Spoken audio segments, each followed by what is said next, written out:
Selamat pagi. Salam buat anak-anakku sekalian. Assalamualaikum warahmatullahi wabarakatuh. Hari ini Bapak akan menjelaskan tentang pelajaran IPA kelas 8 bab 1 dengan judul gerak benda dan makhluk hidup di sekitar. Adapun yang pertama kita pelajari adalah tentang konsep gerak.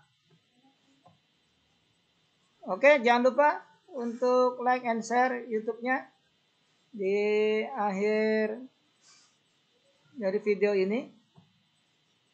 Pertama akan Bapak jelaskan tentang definisi gerak.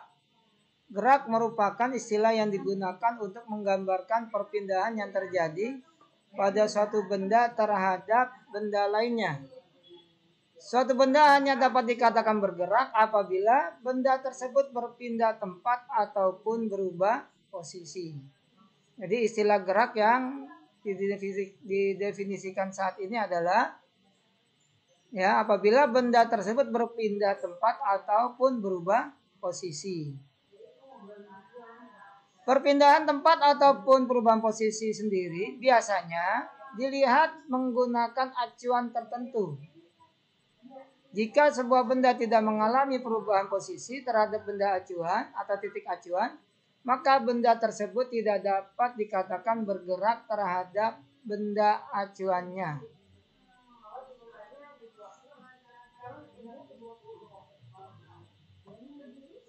Nah, ini pengertian gerak menurut para ahli dari Kamajaya. Gerak merupakan sebuah kedudukan terhadap suatu titik acuan ataupun titik yang menjadi patokannya. Adapun menurut Ruslan Tri S dan Cahyo W, gerak adalah perubahan kedudukan suatu benda terhadap benda lain ataupun terhadap titik acuan tertentu. Nah, ini ada sebuah gambar. Ada sebuah rumah yang didiami oleh sebuah keluarga. Dia hendak bertamasya ke sebuah tempat rekreasi. Kita hubungkan dengan konsep gerak tadi. Ini rumah kita jadikan sebagai titik acuan. Ya, ketika dia bergerak dari rumah sampai ke tempat rekreasi, berarti dia sudah melakukan perubahan posisi atau perubahan kedudukan terhadap titik acuan yang sebelumnya kita tentukan, yaitu di rumah. Nah, berarti kita katakan keluarga ini sudah bergerak. Ya, intinya ketika kita tentukan titik acuannya rumah dan dia sudah berubah posisi, semula dari rumah berubah menjadi tempat rekreasi, berarti dia sudah bergerak. Itu kalau kita jadikan titik acuannya adalah rumah. Tapi kalau titik acuannya adalah mobil, ketika dia sudah sampai di tempat rekreasi, maka dikatakan keluarga ini tidak bergerak. Karena tidak terjadi perubahan posisi terhadap titik acuan yang sudah ditentukan, yaitu mobil. Nah, kesimpulan dari materi tadi adalah, pertama, benda dikatakan bergerak apabila kedudukannya berubah terhadap benda lainnya.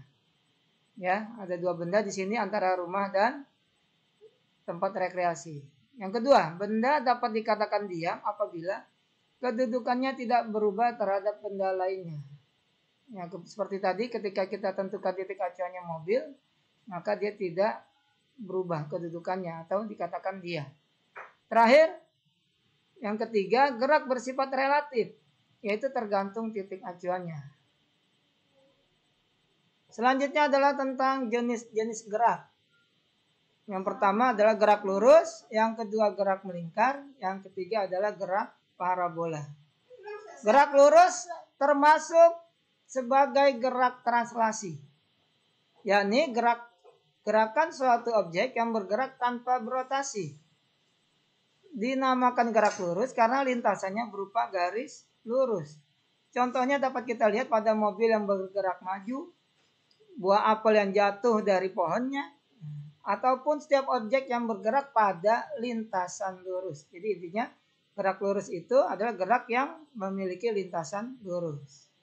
Yang kedua, gerak melingkar. Gerak melingkar adalah gerak yang memiliki lintasannya berupa lingkaran. Sebagai contoh adalah gerak pada jarum jam ini.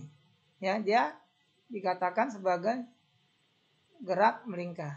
Yang satu ini juga sama, ya, pahana bermain yang geraknya membentuk gerak lingkaran. Yang ketiga adalah gerak parabola. Nah, seperti ini gerak parabola. Contoh dalam kehidupan sehari-hari adalah ketika seorang pemain basket melakukan shooting atau lemparan. Maka lintasannya ternyata membentuk gerak parabola. Ataupun pemain bola atau pemain ketika nendang bola, bolanya akan membentuk lintasan parabola. Ini pemain rugby ya. Nendang bola, ternyata bolanya membentuk lintasan seperti parabola. Selanjutnya kita bahas tentang jarak dan perpindahan. Sangatlah penting untuk menetapkan titik acuan ketika kita sedang mengamati suatu objek yang bergerak. Pada saat suatu objek bergerak, objek tersebut akan mengalami perubahan jarak serta dapat pula mengalami perubahan posisi atau biasa disebut perpindahan. Baik, kita bedakan apa perbedaan antara jarak dan perpindahan. Jarak atau bahasa Inggrisnya distance merupakan panjang seluruh lintasan yang ditempuh suatu objek yang bergerak. Ya, jadi sekali lagi, jarak merupakan panjang seluruh lintasan yang telah ditempuh oleh suatu objek yang bergerak. Dari sini ternyata jarak memiliki nilai atau angka nantinya ya. Ada besaran nilai. Yang kedua, perpindahan atau displacement merupakan panjang lintasan lurus yang diukur dari posisi awal dengan posisi akhir dari objek yang bergerak tersebut. Jadi kita mengukur posisi awal di titik mana, posisi akhir di mana dari objek yang telah melakukan pergerakan. Perpindahan memiliki nilai dan arah. Ya, sekali lagi perpindahan memiliki nilai dan arah. Ini sebagai contoh, sebuah benda mobil bergerak ke arah timur, sumbu X sejauh 70 meter. Kemudian mobil berbalik arah sejauh 30 meter. Dari pernyataan ini, tentukan berapa besar jarak yang ditempuh mobil dan berapa besar perpindahan mobil. Biasanya kita buat dulu garis bantu untuk menjawab. Ya, bergerak menuju timur 70 meter dan berbalik arah ke arah barat 30 meter. Kalau dijawab seperti ini jadinya, ketika bergerak lurus 70 meter ke timur, berbalik arah 30 meter ke barat, maka total jarak yang ditempuh oleh mobil adalah 70 meter tambah 30 meter.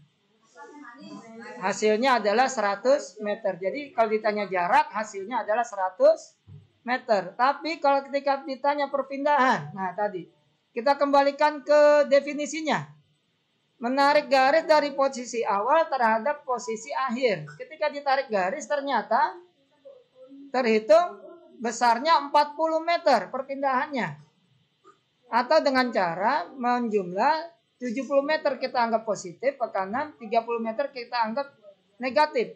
70 meter dikurang 30 meter, hasilnya adalah 40 meter. Jadi kalau ditanya berapa perpindahannya, sebesar 40 meter. Nah, ini Bapak ambil dari gambar dari buku. Sebuah peta mana ada rumah. Kalian bisa dilihat sini, ini posisi sekolah.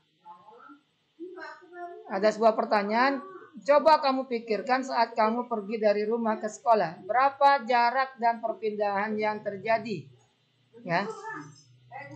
Dari sini sebenarnya kita bisa tentukan berapa jarak, misalkan Budi sekolah dari rumah, ya, rumah ke sekolah. Dari rumah ke perapatan ini 1 kilometer. Maka dikatakan jarak yang ditempuh oleh Budi adalah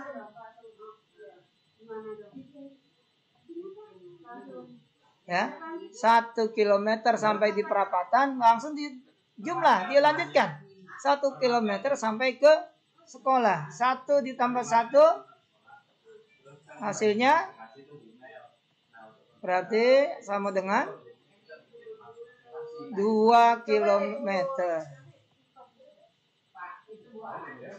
Ya. Tapi kalau ini tanya adalah perpindahan. Nah, ini yang menarik. Ternyata kalau kita gambarkan lintasannya adalah membentuk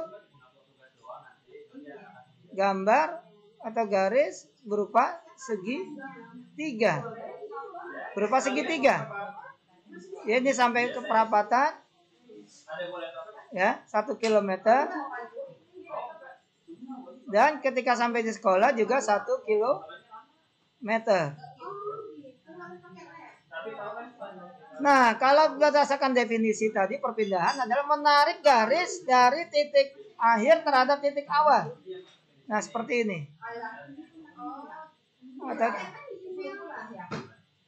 Maaf, ini gambarnya kurang. Tapi kurang lebih adalah seperti ini. Dia akan membentuk segitiga. Sehingga penyelesaiannya adalah dengan menggunakan Pythagoras. Maka perpindahannya adalah nilainya sama dengan akar dari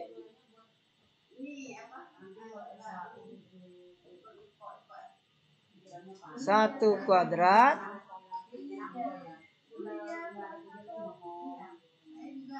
ditambah